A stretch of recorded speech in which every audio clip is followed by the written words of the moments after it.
discussion, original content of Procurement Foundry. I'm your moderator, Matt Anders, and I've spent my career buying and selling technology at Fortune 500 companies across a wide range of industries, and I'm a founding advisory board member of Procurement Foundry. There was a time not too long ago when technology procurement professionals engaged primarily with the IT department. The IT department was the gatekeeper, controlling the budget and what went on within the corporate IT ecosystem. But that has all changed. With the advent of public cloud computing and just about every aspect of business going digital, technology is no longer isolated to the traditional IT infrastructure and processes. HR departments rely more and more on technology to find, develop, and retain human capital. And much of that technology is new and cloud native. In finance, businesses big and small transact, control, and report their finances digitally. Facilities departments are being transformed by building information modeling frameworks, intelligent HVAC and security systems, maintenance, surveillance, drones, and all things IoT. And the category perhaps most dramatically transformed by all this is marketing and the rise of MarTech. Currently, chief marketing officers dedicate at least a third of their budgets to marketing technology, a category that barely existed not too long ago. Just to discuss all this, and most importantly, what it means to technology procurement professionals, we have another exemplary panel of experts with us today. So allow me to introduce our first panelist. New to the Topics in Technology series is Ladine Stacy. Ladine has been a leader in strategic sourcing field for nearly 2 decades, deeply experienced in global strategic sourcing and category management in highly regulated financial firms. She is currently a senior sourcing manager, leading teams in the technology category at Charles Schwab & Company. Prior to Charles Schwab, Ladine was a senior manager at Bank of America.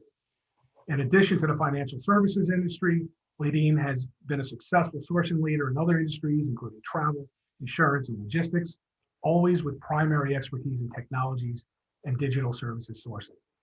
Currently managing over $200 million in spend. You should know that Ladine is the Austin chapter lead for the Procurement Foundry. Welcome, Ladine. Welcome. Thank you so much, Matt. Appreciate that. Right.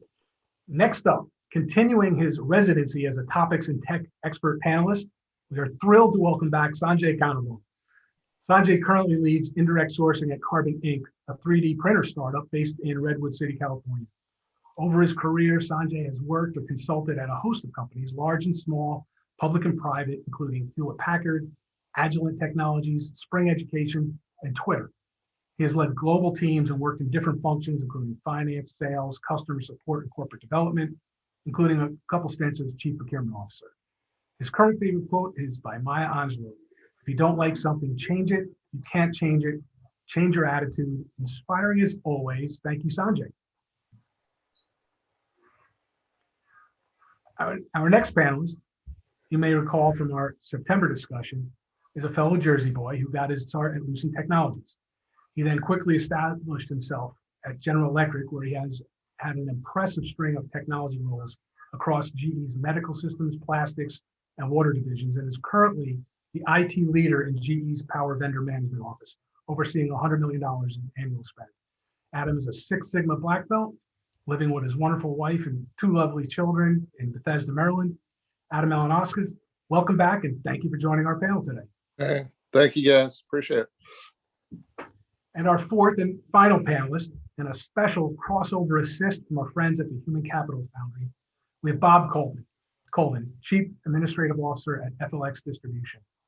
Prior to joining FLX, Bob led the human capital function at AMG Funds, and prior to that, had several senior human capital and finance leadership roles at PricewaterhouseCoopers. His deep experience advising on strategic planning and technology-driven predictive outcomes. During his nearly 30-year career, Bob has demonstrated success in creating and leading the implementation of strategies towards attracting, developing, and retaining outstanding people, and has successfully helped organizations implement best practices and staff connectivity efforts designed to create a cohesive and high-performing culture. Bob's a fellow journalism graduate, getting his bachelor's in that field from Indiana University, and is a certified professional in human resources. Welcome to our panel, Bob.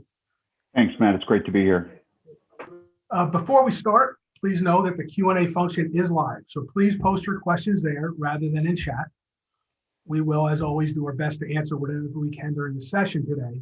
But anything we can't get to today will be discussed at length by the entire Procurement Foundry membership inside our discussion channel. So please jump on there afterwards. So Bob, if you don't mind, can you start us off and give our audience a sense of how much HR departments have come to rely on technology? Yeah, thanks, Matt. I'm happy to. And again, thank you for having me. It's great to be here. From a technology perspective, human capital programs have been adopting in a number of different ways. I kind of see it as a little bit of spokes on a wheel, right? You think about the different functional areas, whether it's in recruitment and what we're doing from an ATS and applicant tracking systems perspective, utilizing artificial intelligence to help with that. Benefits, I think we're all very, very used to over the last, however long it's been, 5 to 10 years, going from, paper bound to digital with our open enrollment, and then being able to self-service on a lot of shared services items.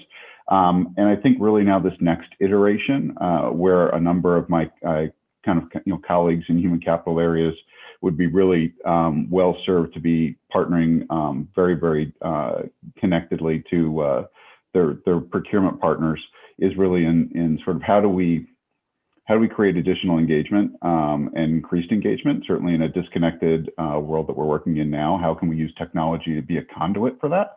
And how can we partner really with some of our procurement partners to effectively onboard some of this technology, get it out into the hands and make sure it's being used effectively by our people, and use ways to kind of boost our engagement and connectivity efforts.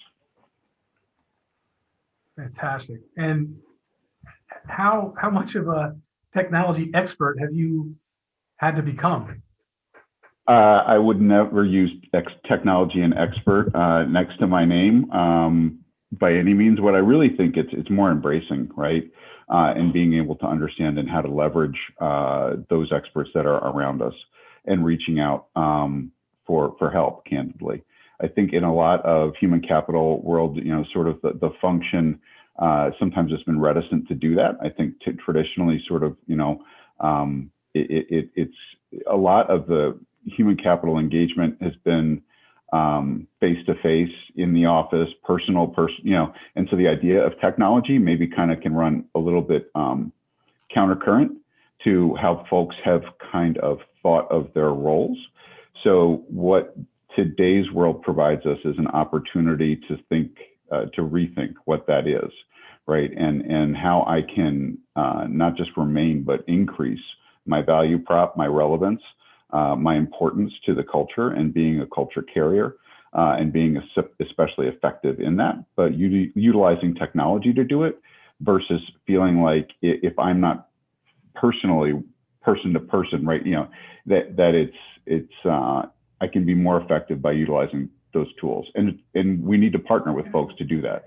It's not been inherently something that I think all HR functions have grown up with, and as partners in the procurement area, reaching out and kind of offering that hand and there's an opportunity to lead here, is what I'm saying, right? And kind of pull us along, because I think there's absolutely an appetite for it, and it will only help, like I said, increase the level of connectivity and employee engagement that we have.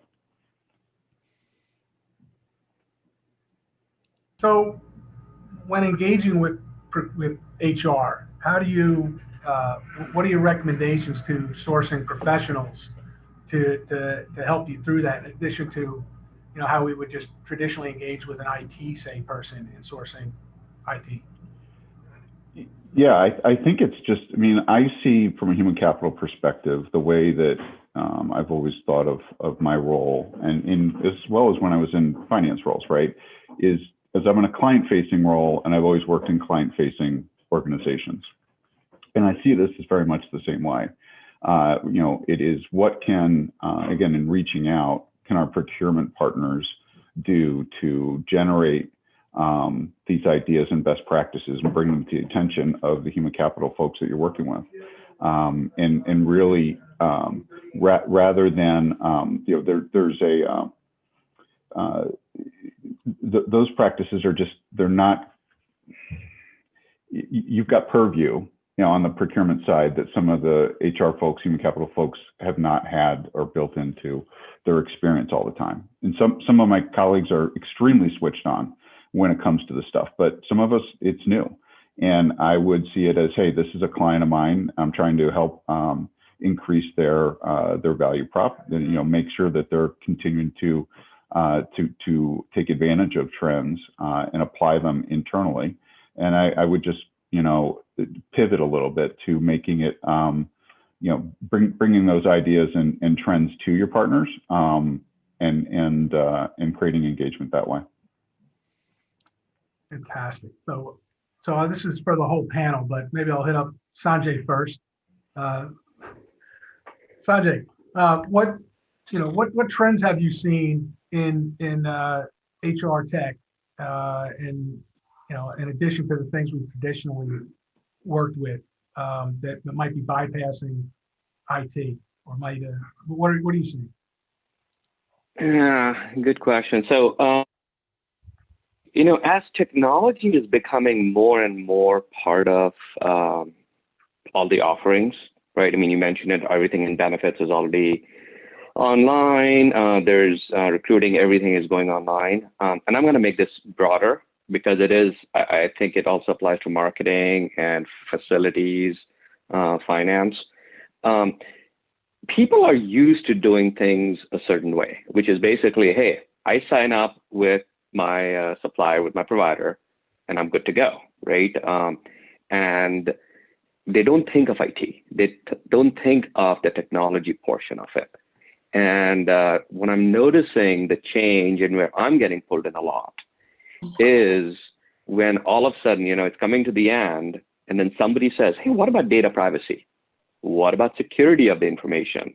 And they're used to, like, in the past, we used to control it. We used to have the data. I mean, like HR, very much about employee data and keeping it safe. But they don't think about that employee data when it's online. And, can it be hacked? Do you have data privacy agreements in place? How does GDPR come in place? How does CCPA in California come in place?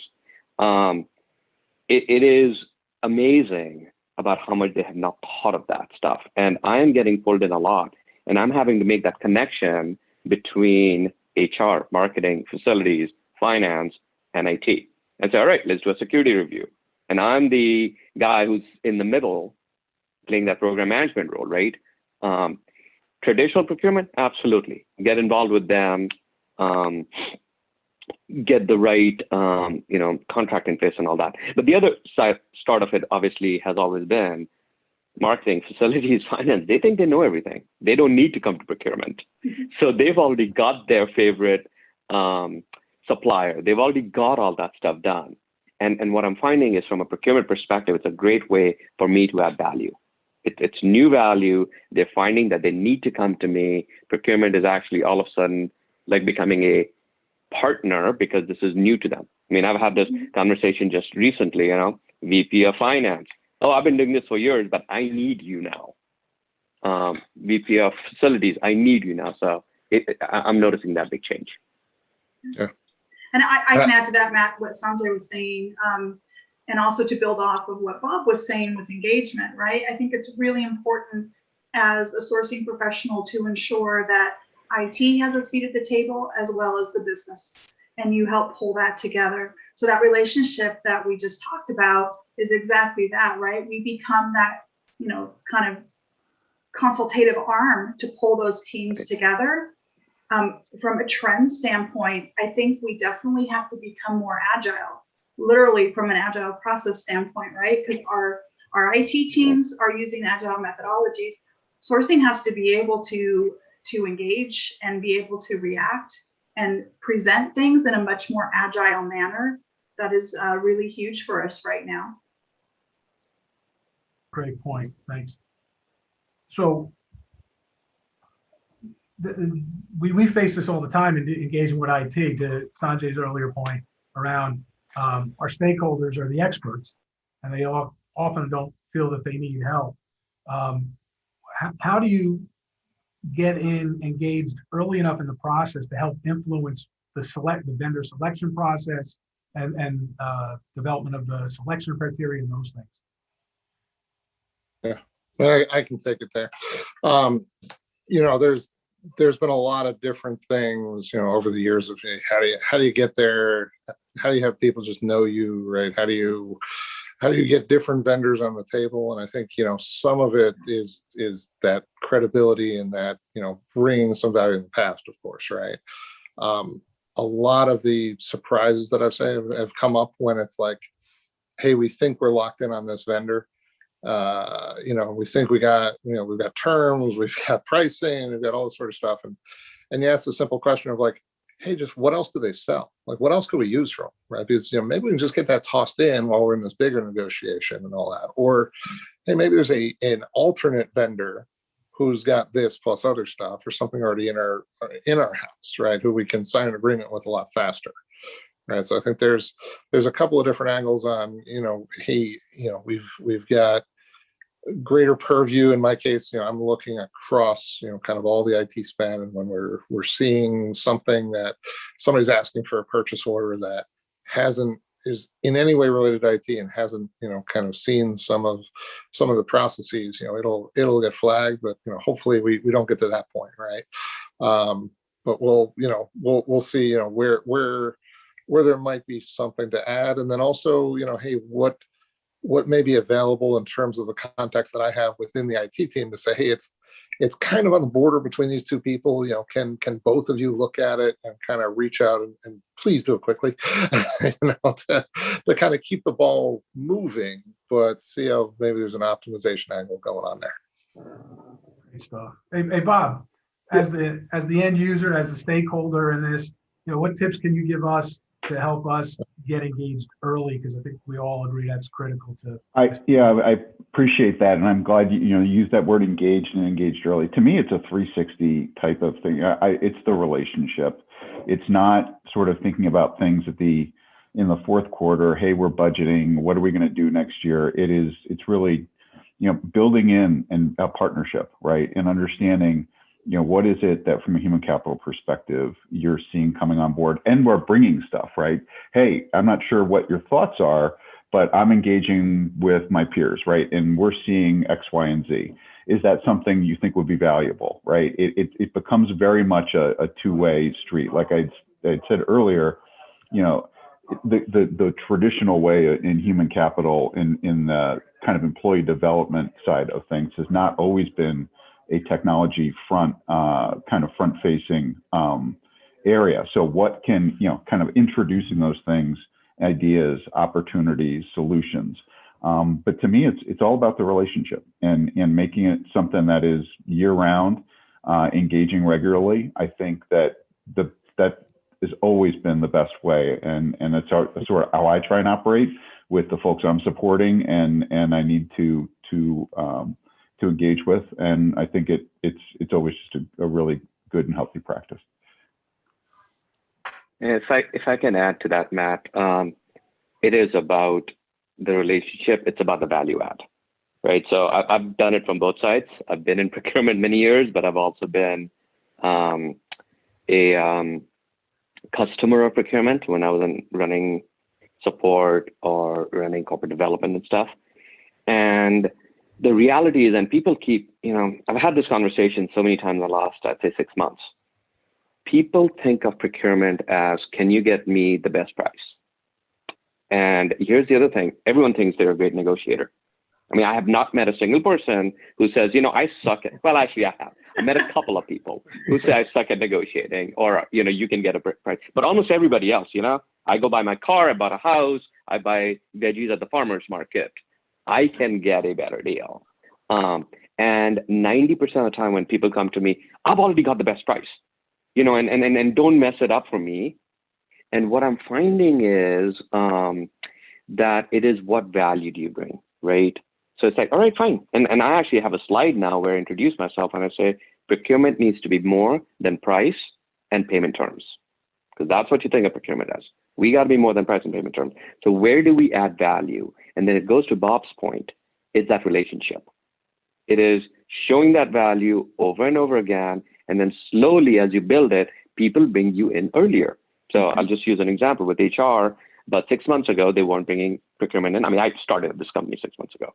So when they would never think of procurement. They would be at the very end. Hey, I've got everything done. Can you please make sure that you can push the PO through? If you can do something on the price or PO, that price and payment terms, that's great. Otherwise, push the PO through.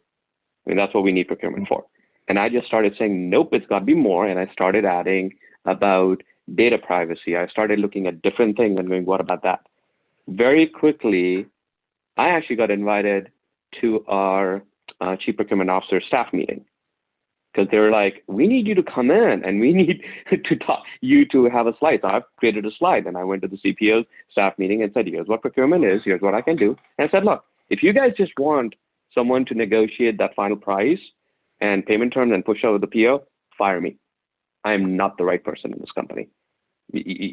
Hire a purchasing person who can just, push stuff through. But if you want someone like me, I can do other things. And they're like, yep, we need you. And then slowly it becomes so Sanjay, when should we bring you in? And I'm like, well, the earlier you bring me in, the faster it'll be. We won't be waiting at the last minute. And then to Bob's point, when they're doing the annual plan, they're sharing that annual plan with me and saying, okay, let's talk about when we need to bring you in and stuff. So it is the relationship. You can put in a policy all you want. Procurement needs to be brought at this point. Won't matter. It's a relationship and the value add. Sanjay, to add to that too, I think, in highly regulated industries, obviously, they're coming to us early saying, we don't want to get a question at the last 0 hour that we have to, change. But also it's the vendors, right? The vendors are coming to us earlier on and saying, hey, we know there's some new regulations. We know there's some new cybersecurity changes. We want to get in front of that now, right? Even though their renewal or their proposal is not going to be delivered for 6, 7, 8 months. Yeah, absolutely. And on the vendor thing, I think that this would be the other side I would bring in. There are more and more companies, especially think about the Oracles and the Salesforces, who cross different functions. And as each person just talks to them, it's like, who's looking after it? So that's the other side that I look at and say, guys, we've got Oracle HCM, we've got Oracle Financial, we've got or Salesforce HCM, Salesforce Financials. You got to look at the whole picture. This is not the old school where each function had its own specialized supplier, and who's looking at the big picture and stuff. So, yeah, Adam, I think you were making that point earlier, right? Yeah, we see the bigger picture of the vendor relationship, not just the specific use case or application. Yeah, and I'll say I was given a pretty big compliment lately. I've been doing the IT stuff for many years, and our finance team is like, hey, you're doing pretty good over there. Can you kind of come consult with us, right? Of just, not necessarily the IT spend, but our finance spend. Like we have our own contractors trying to figure out how to optimize, maybe diversify some of the business, the different vendors and all that. So they're ready and well, and kind of once they see that value stream, it's just, how to get in front, and it takes some time, right? I mean, let's be honest, it's not going to be one, I congratulate Sanjay, 6 months in, and you're there at the table. That's great. But I would say it's not necessarily going to happen for everybody. Just as a quick add to some of the stuff that we've been talking about, again, it's sort of been, that annual plan and what do we think about doing, et cetera, an opportunity and just during the year follow-up, right? Hey, how's it going? Like, how are we using these tools, right? Are you getting everything out of it that you thought it was? Because I am your conduit, right, to that vendor. You obviously have a service manager, right? You have somebody on that, but hey, I'm there too, right? I am your partner. If this is not working the way it was intended, let's partner together, let's leverage. And that then kind of is that invitation to engage during the year versus, making it more staccato or end of the year, right? It kind of creates that circle. So we're never necessarily getting invited in, we're always in. And we're always at the table because we're partners together. So just as a thought, that was something that struck me as we were talking this through. Yeah, and just to get more specific, right? In that sense, like the most challenging thing that I've had, in kind of this space of partnering, right, is like, hey, it's time for the renewal PO for maintenance for the next year or the next project or whatever. And hey, they've really screwed up something over here.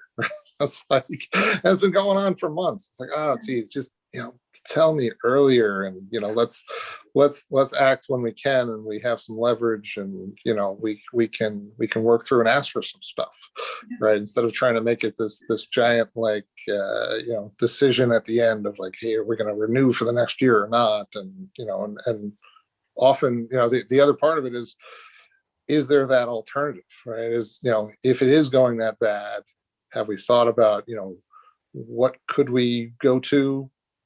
Who's ready? What would we need to do? Do we need to go source another agreement?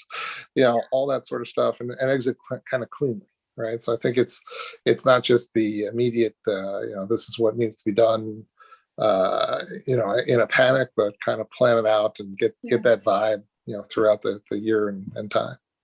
As those relationships become deeper, also, they're so important because you could have legacy relationships with the vendors doing a legacy function. And now, as you talked about, Matt, there's trends and things are changing. So if you don't have that consistency with the business of that partnership and that relationship, you're going to be scrambling trying to keep up with those changes. And also with digital transformation that relies so much on customer insights and building new solutions, right? You want to be there with them for that. If anything, just for the energy of those new solutions coming into the firm.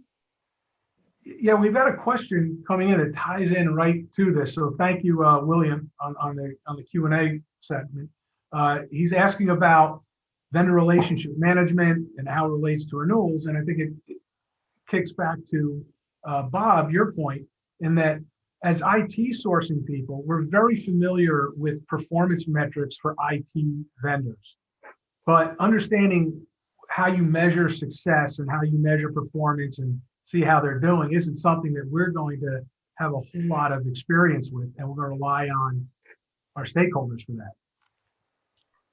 Can I jump in here, Matt? So I think this should be almost thought of like, as when you're working with your employees, right?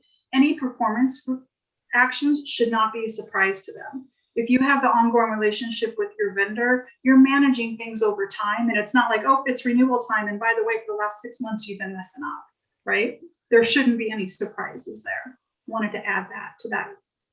100%, Ladine, and to me, that's that during the year engagement, right? What are the KPIs for this solution that we've chosen together, right?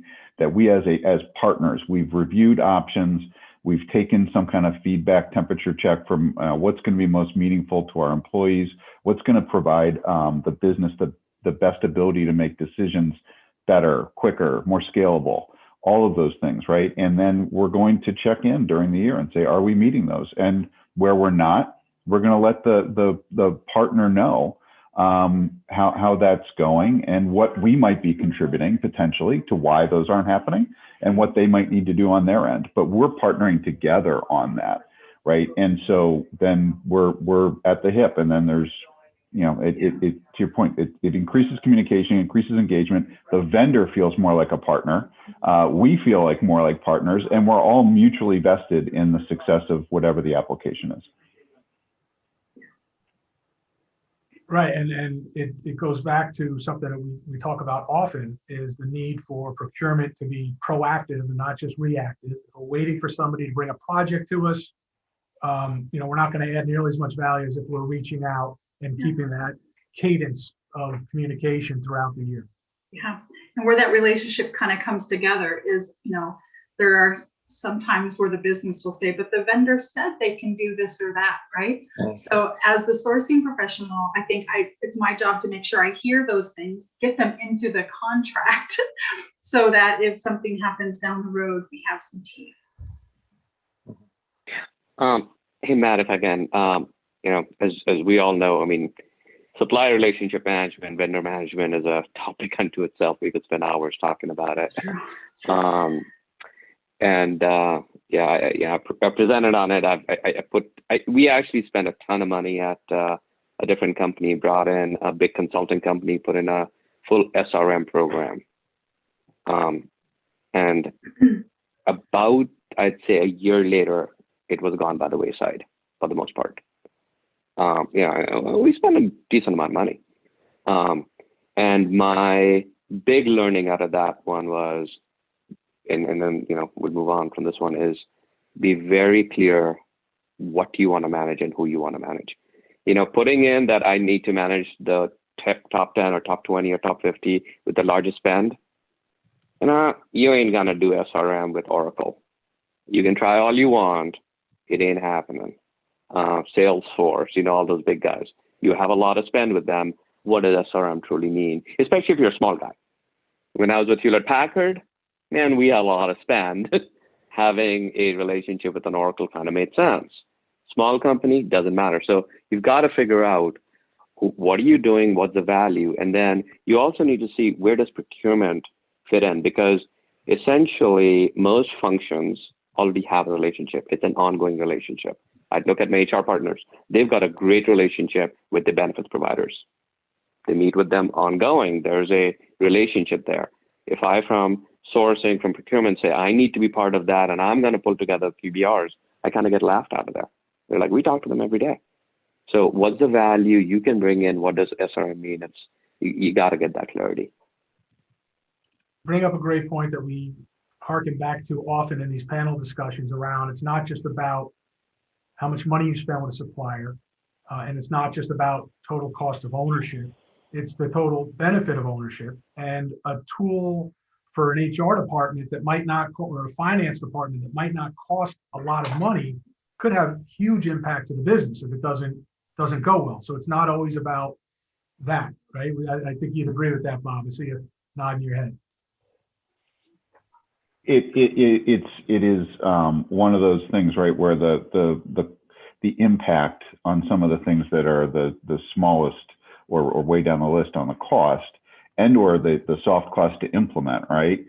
We think that they're correlated. They're not always, right? It could be a very, very large soft cost on implementation for a much smaller hard cost. And then all of a sudden we realize, it's kind of like when you're putting something together and you're like, why are these parts still here? Right. And they're not the top line thing. You need to make sure everything fits. You need to make sure everything is working together, including and the attention spent on some of those things that you think are more ancillary. They're critical to making everything work. Again, I sort of said, I think of things kind of like a wheel and what's the hub and how are these spokes? If any one of those spokes comes off, the wheel suffers. And so it's hugely important to make sure that they're all functioning the right way. So we've talked quite a bit about HR and kind of branched out a bit. One of the other big areas is in fintech. Ladine, you're in the industry. Yes. Does being in the industry impact, your approach to sourcing financial tools? Yeah, I think there's definitely some considerations and some differences.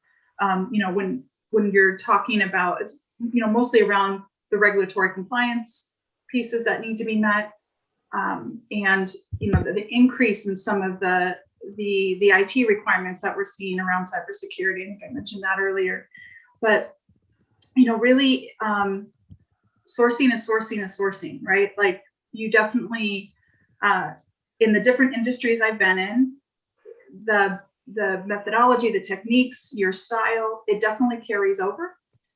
There are just those different considerations that you need to make sure you're negotiating.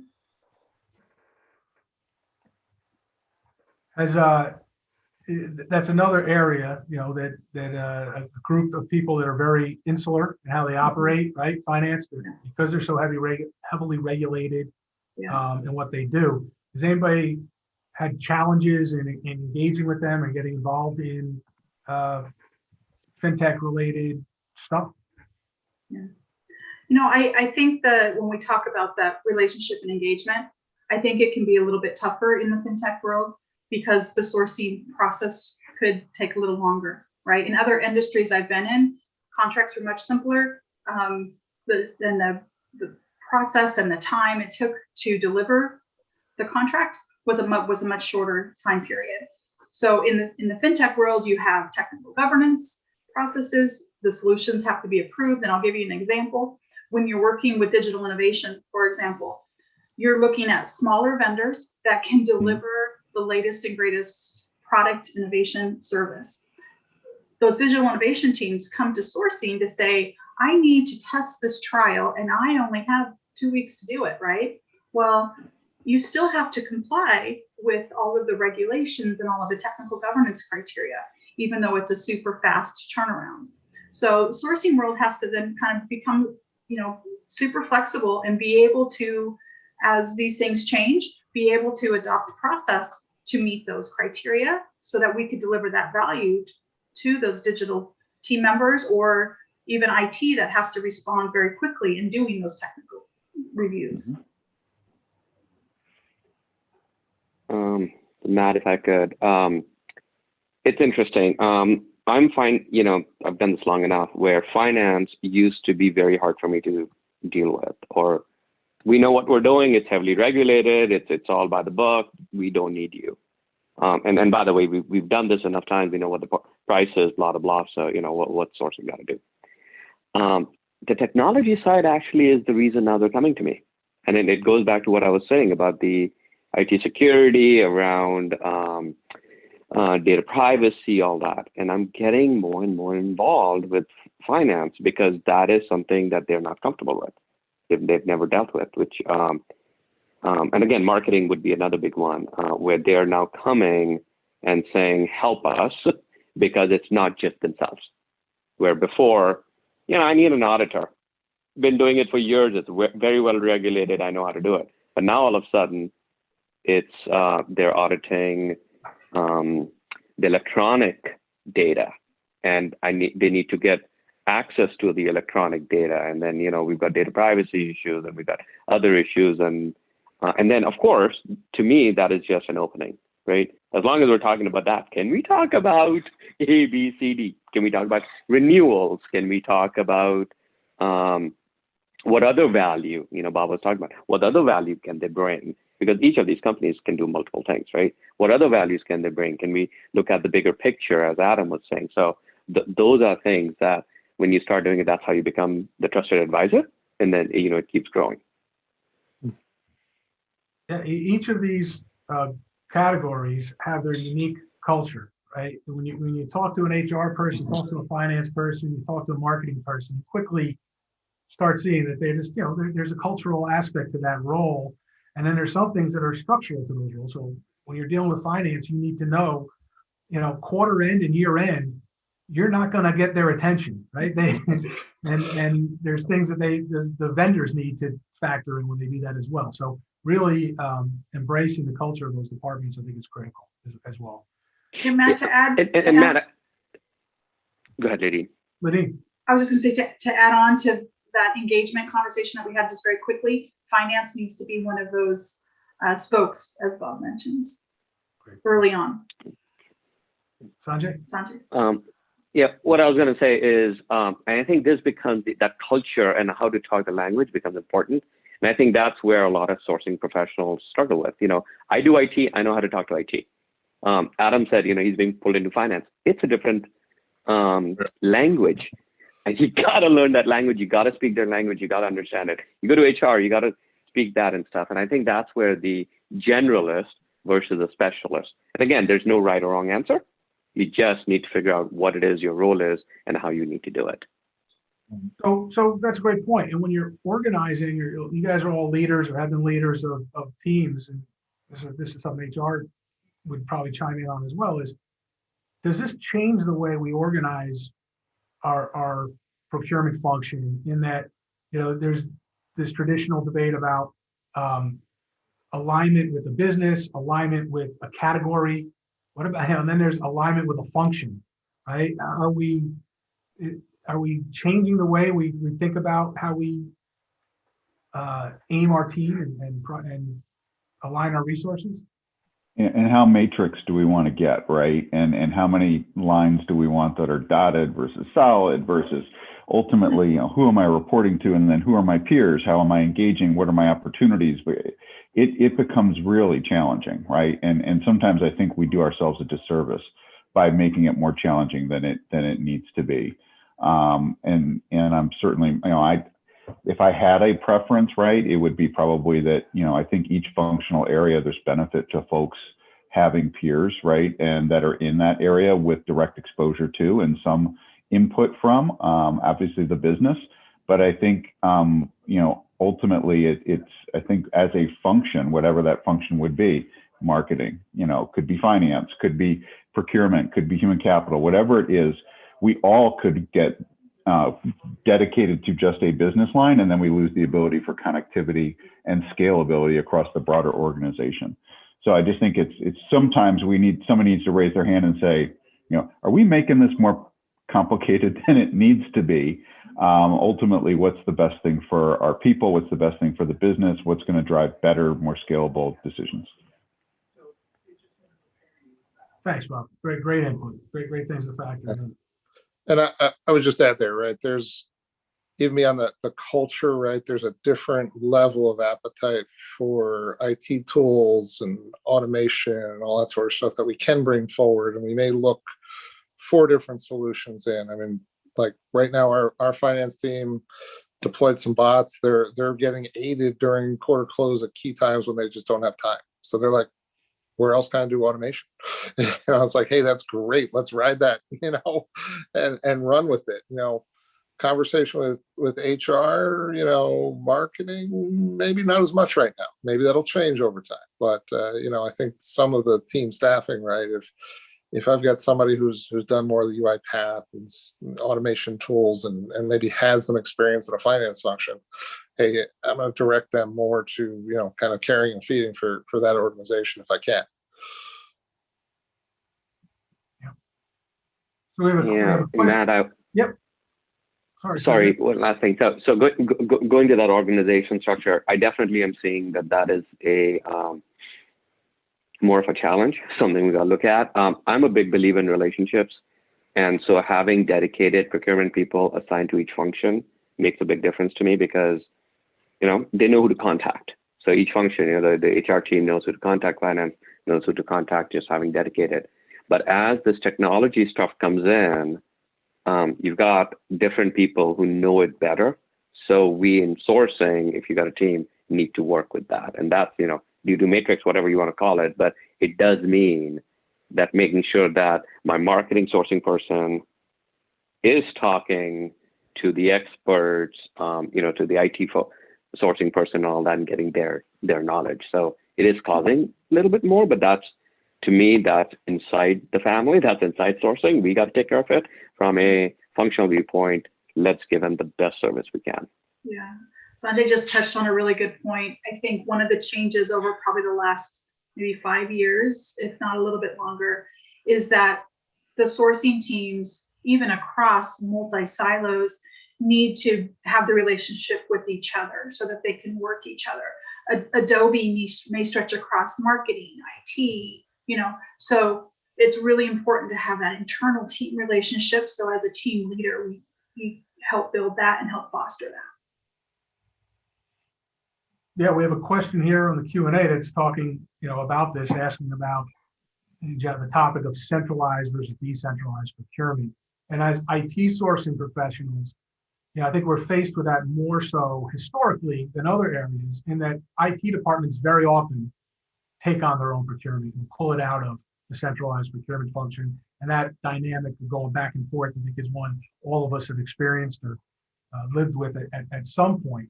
Are we seeing something similar in HR and MarTech and facilities tech? Are we seeing shadow procurement organizations cropping up? Adam, I have to think in your world, right? CE is a huge player in facilities tech as a product. Yeah, it's a very interesting mix, particularly right now.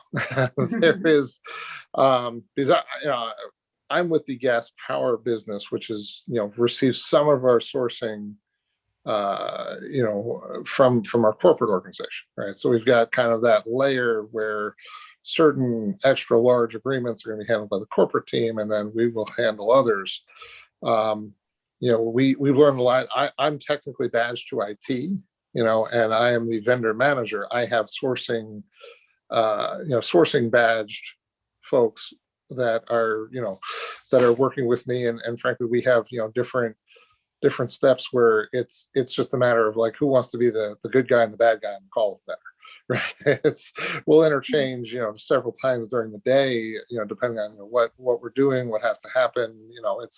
It's we halfway joke, it's like the family of the team. Like, it's not we don't necessarily want to have the firm lines that are there. It's, hey, we're here to get a job done and save some money hopefully along the way, and kind of please some people inside, and keep the vendors hungry, right? So I think those are really the things that we're more focused on than the true organizational lines that frankly we've probably seen change 6, 7, 8 times in the last 5 years. So it's just we'll work through that one later.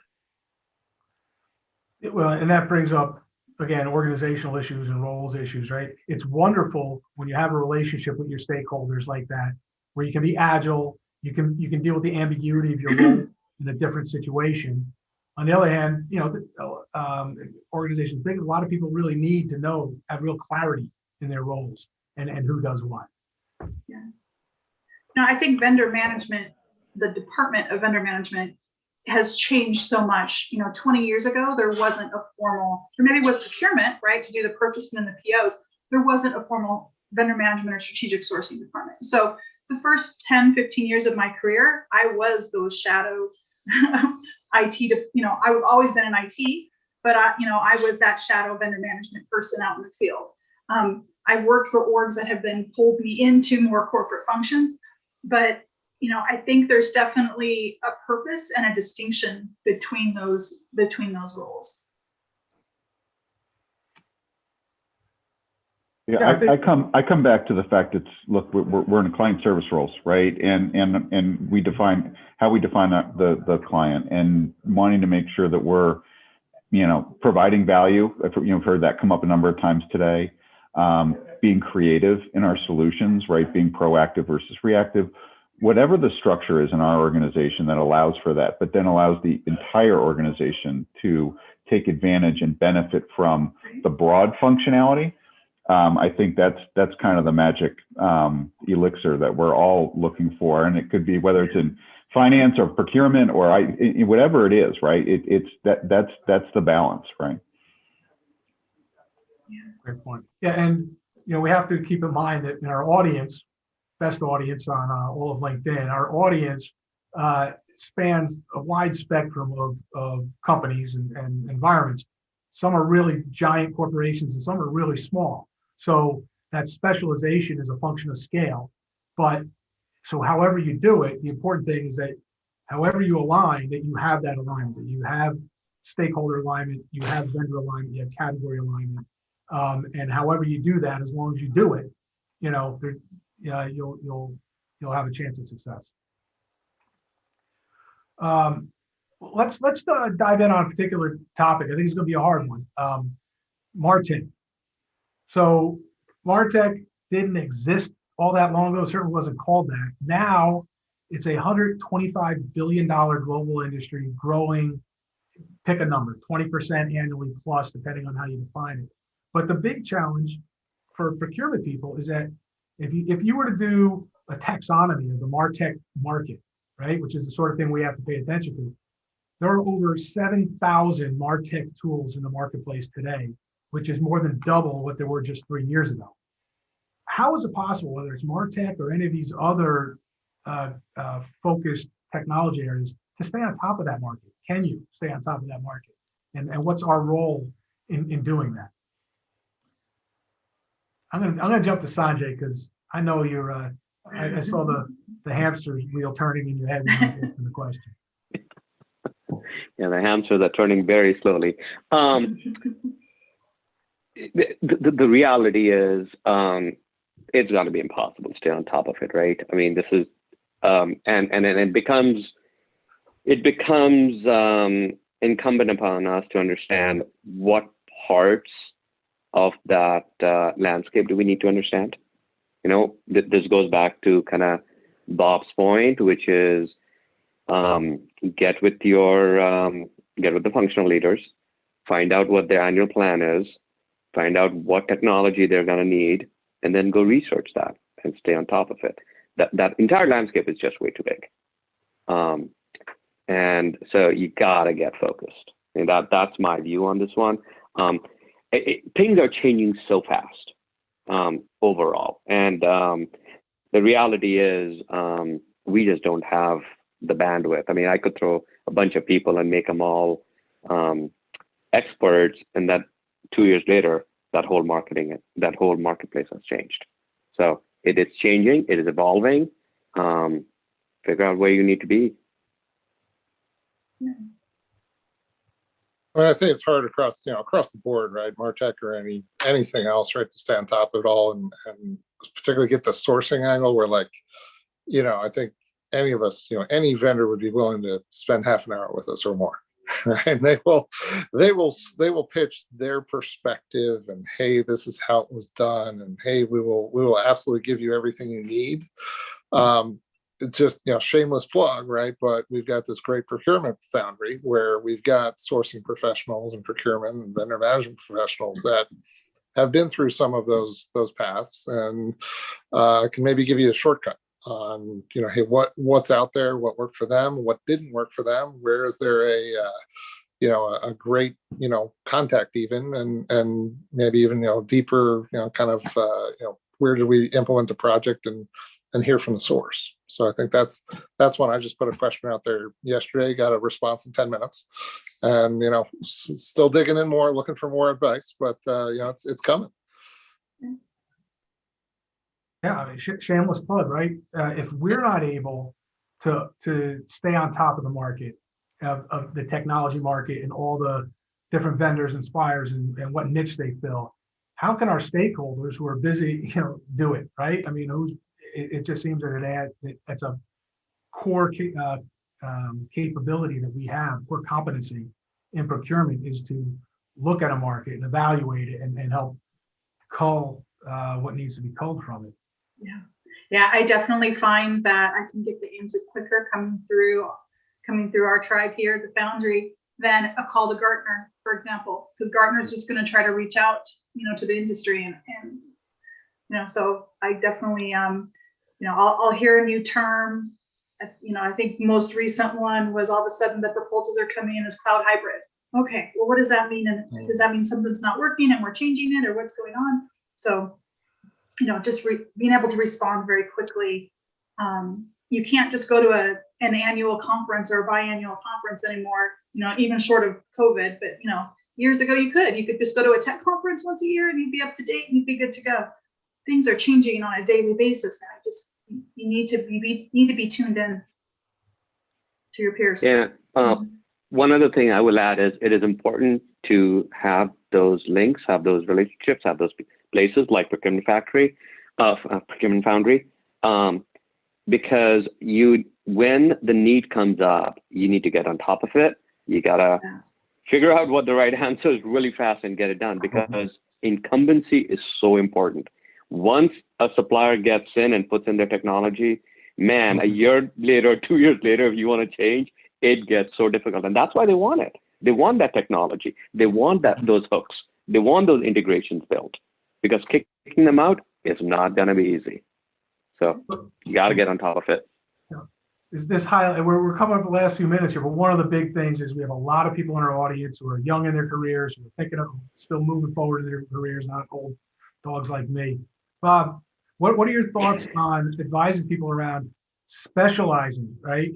So you can't know everything, but if somebody wants to be a generalist, somebody says, I'm going to be the MarTech guru in procurement. What sort of advice do you have for the audience in that regard? Yeah, I would say follow your interest. And first of all, specializing is a great thing to do, right?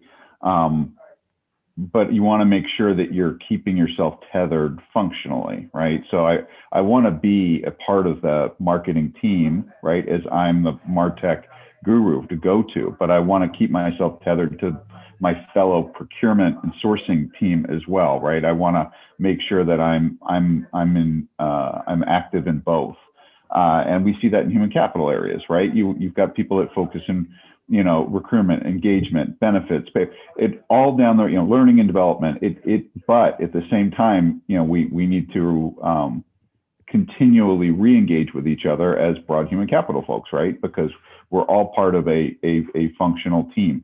And I think the same goes here. Find what you like, find what you enjoy and are passionate about, and invest in it. And you'll just do better when you're doing stuff that you love. And then at the same time, you stay with your functional teammates, kind of bring back your learnings, right? Hey, how have I been able to engage with my stakeholders? Or I'm struggling with my stakeholders. How have you been able to engage with them, right? And then that's sort of my thoughts on the balancing the two. Great point. That's one of the beauties of a procurement career, is that whatever your interests, somebody's buying that stuff, and you can help them do it. And it's a good way from a business standpoint to do something that you're passionate about. So we're down to the last few minutes. Any last thoughts for the audience before we wrap things up?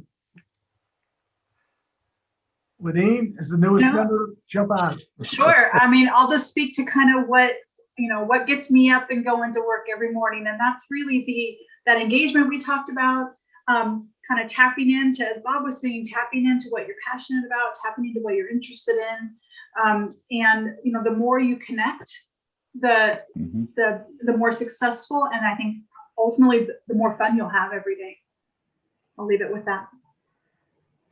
Any parting words, Adam? Yeah, I mean, I'll say two concepts, right? One, just, hey, keep learning, find something every day. And then a great leader many years ago said, hey, put a meeting request on your calendar every month and figure out who made you successful that month and recognize it. And, maybe you got to do it more often, but it's a nice little placeholder just to keep it in your head, because it's all a team. Sanjay? It's a good time to be in MarTech, Fintech, whatever tech. It is a fantastic time. And if you're getting started in procurement, learn about it.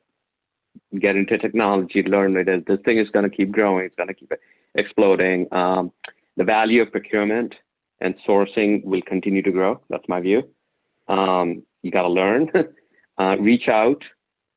I'll do this plug for Mike Caddo. Join Procurement Foundry. Seriously, reach out, become part of bigger groups and stuff, and learn. It's a great time.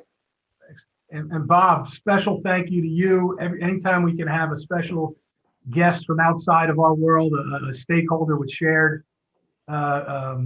challenges, it's hugely valuable for our audience. So thank you for joining us. Absolutely. It was great to be here and to participate. And with regards to kind of parting thoughts for get to know, and what are the key drivers for your business, for your function? What is it that's creating success for them? How are other people being assessed, and what are they trying to achieve? And then we're better suited to help them with that and build that relationship, drive value, show it, make sure it's aligned. I just think that's a great thing to focus on. Great final words. So thank you, panelists. Thank you, audience. We'll be back next month with another great panel, another great topic, and go to Procurement Foundry to really dive in and get the meat of these conversations on all the real details of what you're trying to do in your job on a day-to-day basis. So thank you, everyone. Out.